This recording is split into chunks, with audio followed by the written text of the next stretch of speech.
बार की बात है। एक लड़की रहती है, उसका नाम खुशी रहता है। वो बहुत प्यारी रहती है, हमेशा खुश रहती है। उसके घर में उसके मम्मी पापा और उसके दादा दादी थे। वो उन लोगों के साथ बड़े प्यार से रहती थी। एक दिन किसी ज़रूरी काम की वजह से उसके मम्मी पापा को बाहर जाना पड़ता है। अब घर में बसते हैं उसके दादी दादा और खुशी।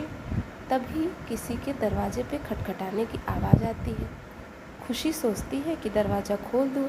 फिर उसके मन में ख्याल आता है कि पता नहीं दरवाजे पे कौन है। वो अपने दादी बाबा के पास जाती है और उनसे बताती है कि कोई ज़ोर ज़ोर से दरवाज़ा खटखटा रहा है। उसके दादी बाबा डर जाते हैं। फिर खुशी के दिमाग में एक बात आती है। वो तुरंत सोचती है कि क्यों न पापा से पूछ लिया जाए, और वो अपनी मोबाइल उठाती है और उस आदमी की खिड़की से एक पिक ले लेती है और उस पिक को अपने पापा को सेंड कर देती है। उसके पापा उस पिक को देख कर के मुस्कराने लगते हैं और उससे बताते हैं कि वो कोई और नहीं, उसके चाचा हैं। खुशी दौड़ के दरवाज़ा खोल देती है। तभी उसके चाचा बड़े गुस्से में अंदर आते हैं और बोलते हैं कि इतनी देर से तुमने दरवाज़ा क्यों नहीं खोला?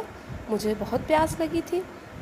तभी खुशी बोलती है, माफ़ कीजिएगा चाचा जी, लेकिन मैंने आपको कभी इसके पहले देखा नहीं था, इसलिए मैं आपको पहचान नहीं पाई, और किसी अपरिचित व्यक्ति के आने पे दरवाज़ा नहीं खोलना चाहिए, इसीलिए मैंने आपके आने पे दरवाज़ा नहीं खोला।